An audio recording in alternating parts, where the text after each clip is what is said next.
Hey everyone, time for another terrible, low quality YouTube video. And this video is going to make some of y'all mad, so just bear with me. This is our new International. It's a 234. It is not a hydrostatic, it is not four wheel drive. It is a 6-speed, 3/4 gears, and a high and low range. Little 850cc Mitsubishi diesel. Really happy with it so far, and we're replacing the B7100 HST four-wheel drive back there, and that's going to be upsetting to a lot of people. But let me explain. We picked up the finishing mower, the brush hog, and the belly mower, which we identified as a Woods F35H234, little 16-inch belly mower there, all for $2,000, which was a still killer deal. This machine only has like 1,100 hours on it. I think it might be a little less.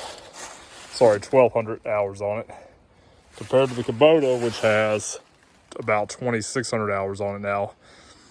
Now, there's some things that I really enjoy about the Kubota, especially with the hydrostatic, especially with the four-wheel drive. It's definitely nice. These two tractors weigh about the same. The International is about a foot and some change longer, which is nice, especially for the kind of work we do. Get some of that weight a little bit further on the center. I know everybody's going to hit on the four-wheel drive. Yes, I wish it was four-wheel drive. But honestly, for what we do, we could get by with just a two-wheel drive. Besides having half the hours of the Kubota, there's some other really nice stuff going on with this tractor. The tin's in pretty good shape. I plan on doing a restore on it. And under the hood, well, let's just start back here. So there's a fuel gauge, which is nice. There's also a tachometer. There's also a charging light, oil pressure indicator, and over temperature light as well, all of which work. But when you get under the hood, some things change. First off, there is an actual alternator. The Kubota does not have an alternator. It has kind of this stator system that's up front. I think it's rated at like 10 or 15 amps. This is a Mitsubishi production alternator. It's 35 amps, which is awesome. That's enough to run accessories like light bars. I'm probably going to put a small 2,000-pound winch on it to add a little bit more weight. It also takes a full-size car battery versus the half-size batteries of the Kubota. This one is also over 100 cc's, which may not seem like a big difference. But when you're going from 750 to 850 cc's, it is a pretty big jump. And the gear drive also does not suck as much power as the HST, so it really does seem like a noticeable power increase. Now, if you look on paper, this was rated like 18 horsepower PTO, 18, I think, at the crank, and that was rated at 15 or 16. This one definitely puts down a little bit more power, but once again, it's like 15% larger displacement and not HST, so that's to be expected. Another thing I really like about this one, it actually has a water pump. The Kubota does not. It has almost like an older Volkswagen style of cooling where it works on thermal principles that help transfer the heat around. I'm not a super big fan of that. It works okay. There's been a lot of these Kubota tractors, but I'm just not a huge fan of it, personally. One thing I do like about the Kubota is the wider wheelbase. You can see how much wider those rear tires are. Those are 12.5 inches wide. They're 29, 1250 15s. So there's a lot of options there. This one is not. The rear ends on these are totally different.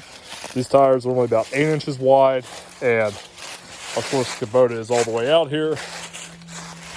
But I mean, you can see the wheelbase difference. I do plan on maybe getting some different rims and widening that out maybe to a 10-inch wide tire just for a little bit more stability. It's not terrible right now, surprisingly, because those are actually about 31, 32 inches tall versus these being 29. But the Kubota, especially with the extended out, definitely has a footprint advantage. With that being said, that little one is a lot better at getting around trees.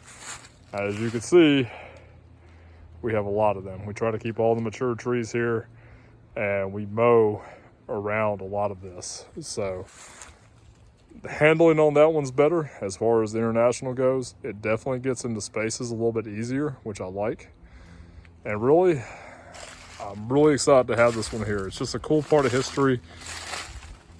It's an international, rebranded. It's technically a Mitsubishi, but it's a pretty cool little tractor, guys. I mean, I'm really excited to have this one. There's just so many little things, including, you know, the control here to be able to set your speed.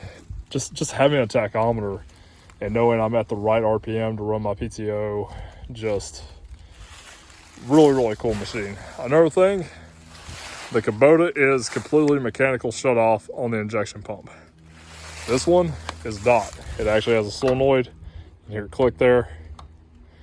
That is what you turn off the key with. So that shuts off the power to the injection solenoid, cuts off the fuel into the injection pump, and you're done. It's a nice little safety feature to have. Obviously, it's got a neutral safety switch on it, so you don't have to worry about it creeping. Those HSTs, especially older ones, you have to adjust them every now and then to keep them from creeping on you, so be aware of that. But the cold start on this is also much better. This thing starts incredibly easy when it's cold. Kubota's not too bad, but if I had to pick two of these to start on a 10-degree morning, I'm probably going to have to hold the glow plugs on this one for about 7 or 8 seconds. That one's going to be like 15 or 20 seconds. So, once again, not a huge deal, except that uses a half-size battery. There's really not a good place to put another battery unless you mount it on the very front of the tractor there, which you could do, granted. And that would add more weight up on the front, which is always good on these. But it's kind of hard here. I really wish I could get a solid size difference. But standing here, you can see the noticeable difference in the wheelbase. Just this one being almost what seems like a foot longer, even with that big Woods mower there. That can be a little bit mischievous or deceiving. Also, that Woods mower weighs probably at least 100 pounds less than that Kubota mower. That mowing deck has got to be, I mean, at least 400 pounds. It is a heavy son of a gun with that big gear driven. Now it's a gear drive and this is a belt mower, so there is a difference there. But the weight, I can easily drive over this one without getting hung up. Hook up the belt, it's like 4 bolts and I'm good. That one is quick disconnect, but because it's so tall and because you have the front axle, it's really hard to drive over that without getting hung up, which is a pain. And it's too big just to simply slide under there. So, like I said, I'm not knocking on Kubota. This has been an awesome tractor. I don't want to harp on it too bad. I had to put a little work into it when I got it, but I'm selling it right now. It's November 2021. I'm selling this tractor for just a little over $4,000, which is probably $1,000 more than what I have in it. Granted, I put a lot of time and labor into it, but I'm pretty happy with that after running it for over a year now. And I'm really excited to get that in the garage and get working on it. So, once again, not beating on Kubota. I know you Kubota guys get sensitive sometimes about this stuff, but really happy with this machine. If you have a chance to get a B7100, especially a four-wheel drive HST, these will perform like a 2,500 pound 8N or even a Jubilee. They don't have quite the PTO power, but just the capability with the four-wheel drive, excuse me, and the HST make them work really hard. I pulled 4,000 pounds up this big hill over here with it, rolling weight, of course, on a trailer before, and it did pretty darn good. I did not expect it to pull it out, and it did. That was, of course, low range, diff locked, you know, pretty much everything it had, but it did it. So I'm sorry to see her go, but on to newer, better things. Like I said, I got that and those all for $2,000.